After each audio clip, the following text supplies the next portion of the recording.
Olá, pessoal! Espero que estejam todos bem. Dando seguimento à nossa aula sobre cuidados paliativos, hoje continuaremos na definição dos principais sintomas e o controle destes sintomas em cuidados paliativos. Eu sou a Débora Fonseca, instrutora de formação profissional no Senac Divinópolis. Em nossa última aula, falamos dos principais sintomas que ocorrem com os pacientes em cuidados paliativos e, dando prosseguimento, hoje falaremos de náuseas e vômitos, obstrução intestinal maligna, constipação, delírio, ansiedade e depressão. Náuseas e vômitos. Náuseas e vômitos são sintomas muito comuns a toda a população. Os pacientes em cuidados paliativos, especialmente os oncológicos nas fases finais da doença, costumam apresentar náuseas e vômitos, o que piora a sua qualidade de vida. Lembrando que o tratamento oncológico, ao longo de todo o seu processo, mesmo quando ele tem a modalidade curativa, o próprio tratamento causa náuseas e vômitos. E quando este paciente oncológico em cuidados paliativos se encontra também nessa condição, náuseas e vômitos são sintomas que o incomodam muito. É necessária muitas vezes a revisão dos medicamentos que se faz uso, o ajuste de dose em caso de medicamento que cursa também com este efeito colateral. Vale ressaltar, com essa informação, que algumas medicações utilizadas para o alívio de outros sintomas também podem causar náuseas e vômitos. E é esperado do médico, da equipe de enfermagem e do farmacêutico, ambos membros da equipe de cuidados paliativos, que seja feita essa discussão e revisão junto ao paciente e seu familiar. Outras causas para náuseas e vômitos em cuidados paliativos são a gastroparesia, distúrbios metabólicos, infecções e constipação intestinal.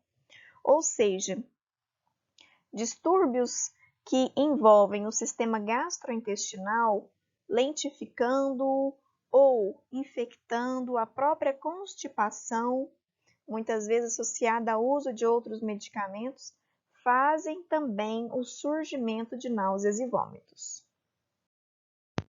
Neste caso, é fundamental a avaliação do paciente quanto à intensidade da náuseas e vômitos, a duração, a frequência, o volume e qualidade do conteúdo, no caso do vômito, fatores que aliviam essa náusea, que aliviam a ocorrência do vômito e também os fatores que aumentam o aparecimento desses sintomas. É importante avaliar também o hábito intestinal deste paciente, os medicamentos em uso, como eu já falei, ficar extremamente atento aos sinais de desidratação. É uma das nossas grandes preocupações para qualquer situação em adultos, crianças e idosos, onde exista a presença de náuseas e vômitos. A desidratação é uma complicação da náusea e vômitos que exige muitas vezes a internação hospitalar para que seja revertida essa desidratação. Septicemia e toxicidade por drogas. Todos esses itens são fundamentais a serem avaliados durante o acompanhamento do paciente. O manejo de náuseas e vômitos envolve cuidados de toda a equipe. Como nos outros sinais e sintomas, o manejo não farmacológico envolve orientar, manter a cabeceira elevada ao se alimentar, orientar a evitar líquidos durante as refeições, orientar a oferta de alimentos gelados, frios ou a temperatura ambiente, porque eles são mais bem tolerados ao paciente nestas condições. Lembrando que cada caso é um caso, mas quanto mais quente, pior tolerados, então pode ser que seja esse um fator que exacerba náuseas e vômitos. Orientar o fracionamento da alimentação, papel aí fundamental para a equipe de nutrição. Esse fracionamento com pequenas quantidades, várias vezes ao dia, de acordo com a aceitação de cada paciente. orientar o cuidador a não obrigar o paciente a comer o que ele não tolera e a oferecer alimentos de sua preferência. Nós vemos aí na assistência que às vezes algum cuidador ouviu de algum familiar, de algum vizinho, que comer isso é bom, que ele terá a cura da doença. E já disse várias vezes para vocês, embora muitos milagres aconteçam todos os dias, alguns tipos de alimentos ofertados, tratamentos ofertados, sem que haja orientação da equipe, infelizmente só prejudicam ao paciente.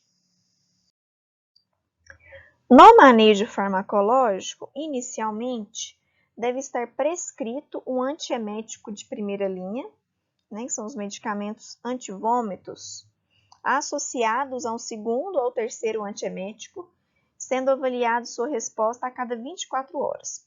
Então, tanto a prescrição, que depende do médico, a administração e o acompanhamento do paciente são responsabilidades da equipe de enfermagem. Considerar também a infusão contínua e subcutânea, se os sintomas persistirem ou se o paciente estiver incapaz de tomar a medicação por via oral. A medicação por via oral, essa deglutição e manutenção ali no estômago, por si só, em alguns casos, causa náuseas e vômitos.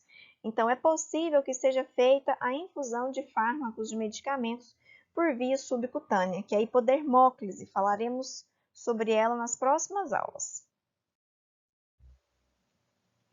A obstrução intestinal maligna, como o próprio nome já diz, é uma obstrução dos intestinos.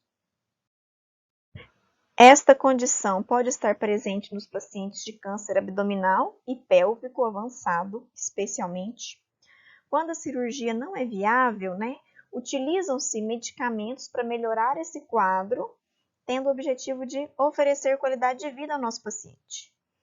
Podem ser confeccionadas gastrostomias ou jejunostomia para drenar o conteúdo gástrico e intestinal, desviar as fezes ali daquele fluxo anatômico normal. Então, estes procedimentos podem ser considerados caso o estado geral do paciente permita também que eles sejam realizados e que o tempo de sobrevida pós esses diagnósticos seja razoável para beneficiar o procedimento. O manejo da obstrução intestinal maligna não farmacológico, se tolerado pelo paciente, pode ser orientada a oferta de pequenas quantidades de alimento e líquidos, nem sempre é bem tolerado. Os cuidados frequentes com a boca também são essenciais.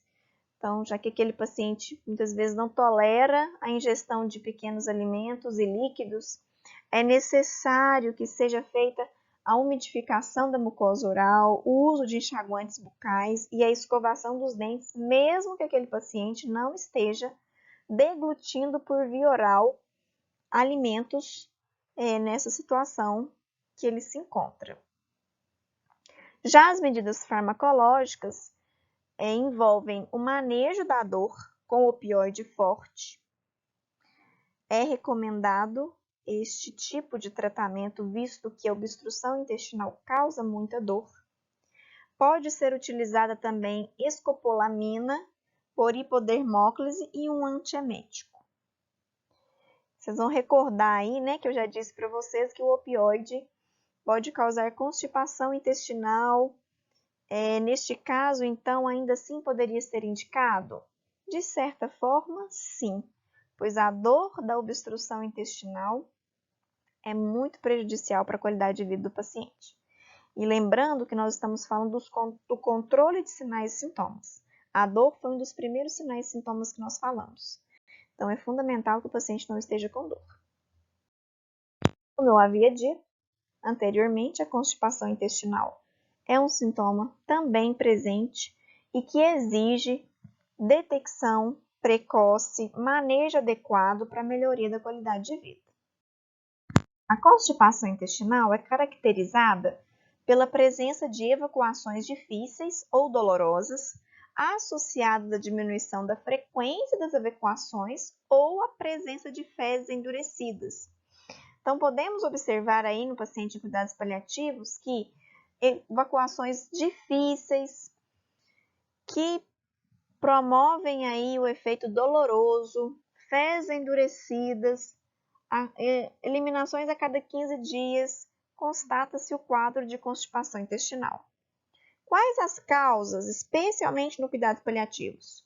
Uso de opioides, benzodiazepínicos, anti-inflamatórios não esteroidais, anticonvulsivantes, entre outros grupos farmacológicos. A constipação também pode ser efeito secundário de uma outra patologia, como a desidratação, a anorexia, essa falta aí de alimentação, a imobilidade e a ingesta reduzida. Estão entre as causas também as neoplasias, especialmente aquelas de trato gastrointestinal, hipercalemia e outras doenças crônicas que este paciente apresente também ao longo do seu curso de vida. O manejo da constipação intestinal envolve manejo não farmacológico, orientar uma boa ingestão de fluidos, então 2 litros pelo menos de líquido, se possível, revisar a dieta desse paciente, então função aí da equipe de nutrição, desde que seja ingerido um quantitativo em média de 30 gramas de fibra ao longo do dia. O manejo farmacológico pode contar aí com a prescrição e administração de lactulose, de 15 a 20 ml, 1 ou 2 vezes ao dia por via oral, associada a uma boa ingestão de líquidos. A lactulose é um laxativo muito utilizado nos cuidados paliativos. Todos os pacientes que usam opioides devem receber a prescrição de laxativos, exceto se houver alguma contraindicação. Alergia ou obstrução intestinal, por massas, como foi o caso que comentamos agora há pouco. Lembre-se que quando nós falamos do alívio da dor, eu disse para vocês que a mão que prescreve opioide é a mesma que prescreve laxante. Então, se o paciente faz o uso contínuo de opioides, ele deve ter associado o uso também de laxantes, como no caso a lactulose. No manejo farmacológico, recomenda-se também revisar a dose desse medicamento opioide e que seja feita a administração de enema glicerinado, enema ou clister. Deverá ser indicado somente nos casos de impactação fecal ou com fezes endurecidas e quando o paciente não responder ou não tolerar o laxante oral. Importante frisarmos isso, pessoal, porque o enema causa desconforto físico e psicológico para os pacientes e ele só deve ser indicado nestas situações. Uma das prescrições indicadas é a realização de cateterismo retal, ou como eu havia dito para vocês, enema ou clister. Conhecido como enteroclisma, clister ou enema, também chamado de lavagem intestinal, este é um procedimento para remoção de fezes do intestino grosso, de forma que é realizada a introdução, compressão de líquidos e soluções por meio da via retal. Atua no rompimento e dissolução da massa fecal, com os objetivos de aliviar a distensão abdominal através da eliminação de gases, introduzir medicamentos e fazer também a limpeza intestinal propriamente dita. Estão descritas aqui as principais indicações para a realização do cateterismo retal. Preparo pré-operatório, alguns exames de imagem do trato gastrointestinal, desobstrução do fluxo, alívio de distensão abdominal e flatulência, evitar o esforço da defecação, permitir uma melhor absorção de medicamentos por via retal. E dentre essas indicações encontramos também indicações direcionadas aos cuidados paliativos. As contraindicações ou restrições para a realização desse procedimento referem-se a lesões ou perfurações do cólon distal, porção final do intestino grosso, presença de sangramento retal ou história de sangramento retal, certas obstruções intestinais, doenças inflamatórias agudas do cólon, cirurgia recente em cólon e em próstata, Enfermidades cardíacas e renais severas. Nestes casos, esse aumento de líquido, esse aumento de pressão pode prejudicar o funcionamento cardíaco e o volume de líquidos corporal, impactando também na filtração dos rins.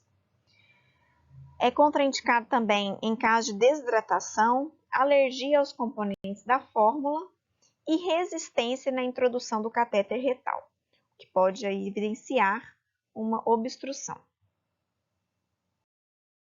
A seguir estão listados os principais materiais utilizados para o cateterismo retal: biombo para a promoção da privacidade do paciente, catéter retal com calibre adequado, gel anestésico para aplicação neste catéter com posterior aplicação na região retal, gases, adesivo, impermeável e lençol, principalmente para aqueles pacientes que vão estar acamados, fralda descartável se necessário, a solução prescrita pelo médico e, importantíssimo, o uso de EPIs. Vocês podem observar aqui uma sonda, geralmente uma sonda uretral, neste caso aqui, que pode ser utilizada enquanto catéter para introdução retal. E aqui nesta imagem à direita, o clisterol, né, denominado dessa forma pelo fabricante, mas é o frasco com a solução a ser injetada, a ser infundida na região retal, juntamente com a sonda retal aí com um calibre um pouco maior.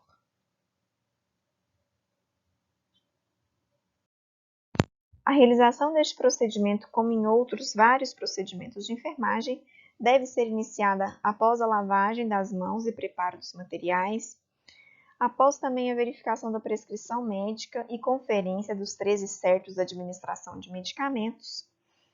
Os materiais devem ser levados até o quarto do paciente, sendo feita a identificação do mesmo e explicação do procedimento.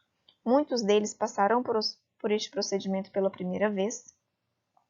Calçar luvas de procedimentos é um procedimento contaminado, não sendo necessário o uso de luvas estéreis.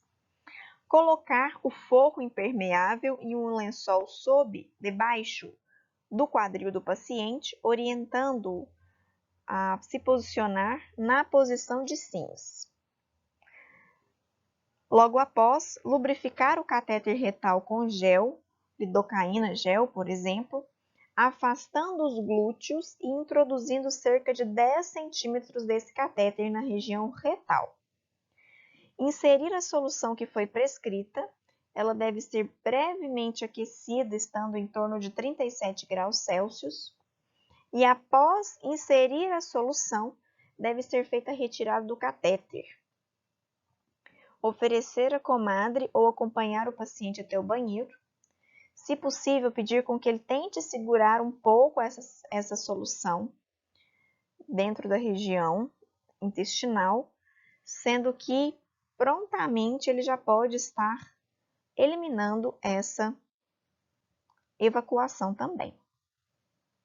Observar as características das fezes, por isso utilizaremos então a comadre ou faremos a verificação no vaso sanitário.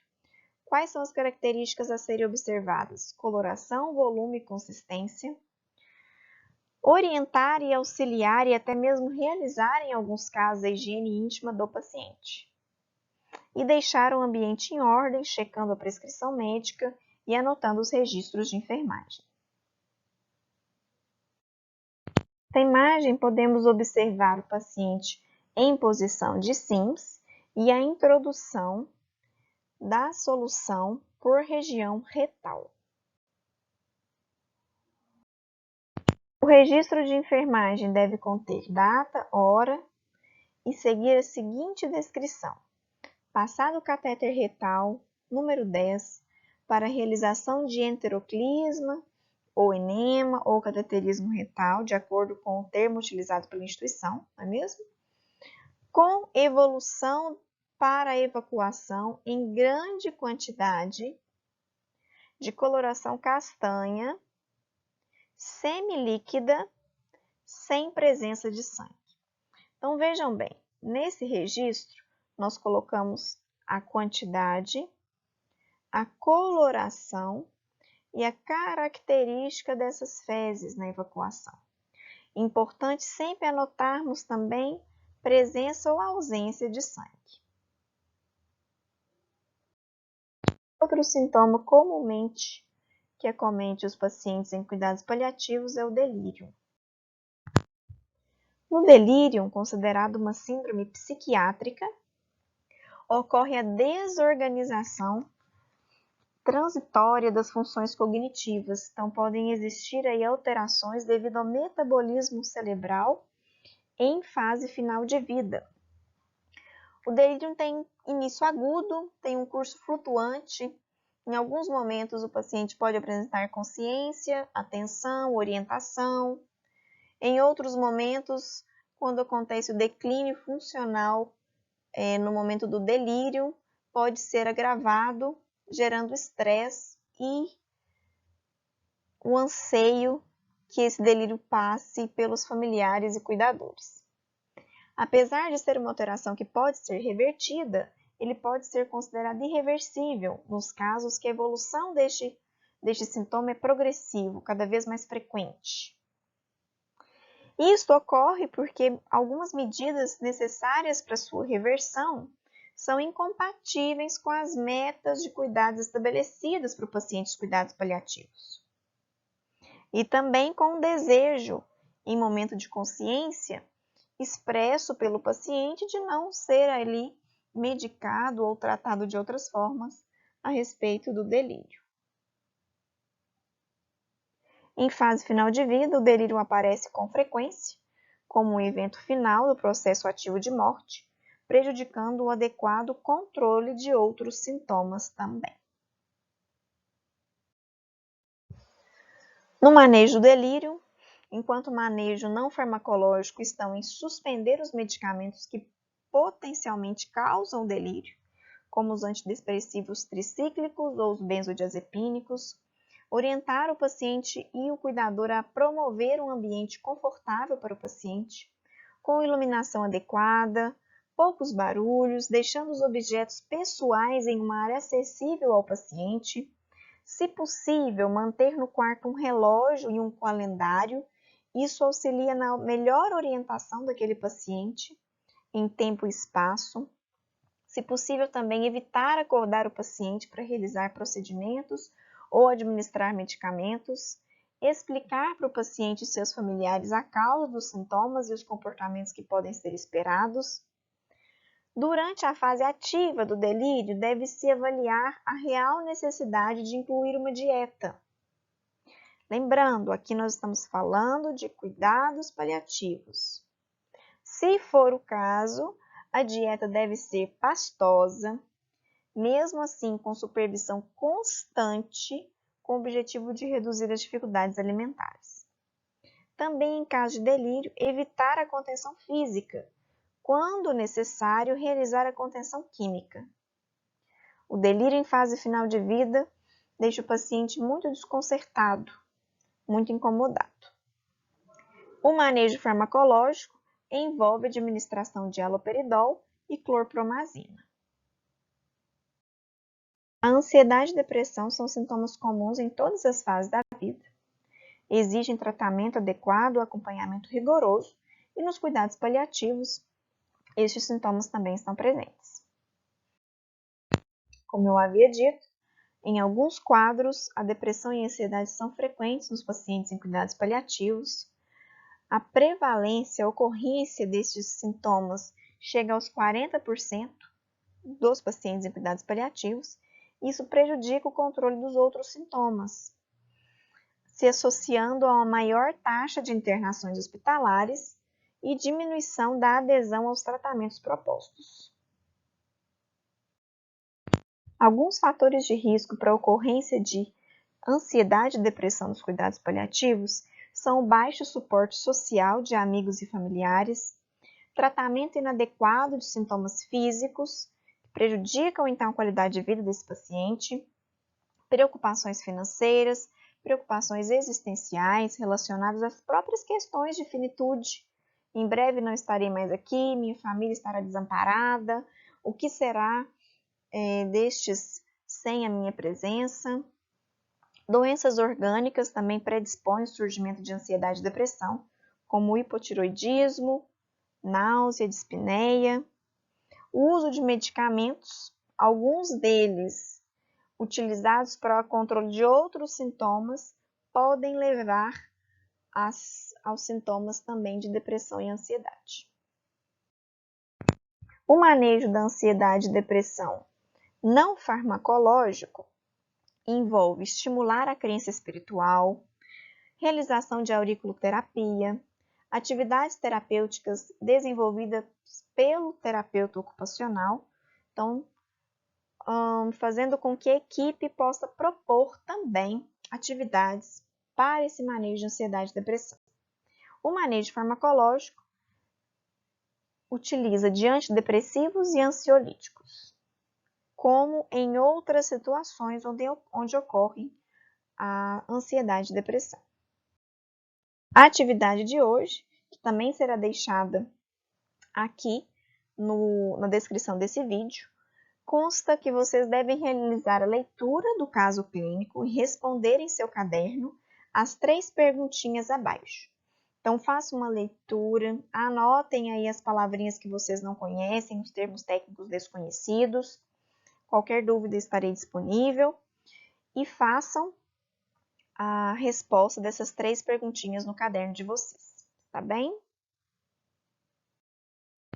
Neste último slide, podemos observar as referências utilizadas. Agradeço a atenção de todos, bons estudos, até a próxima!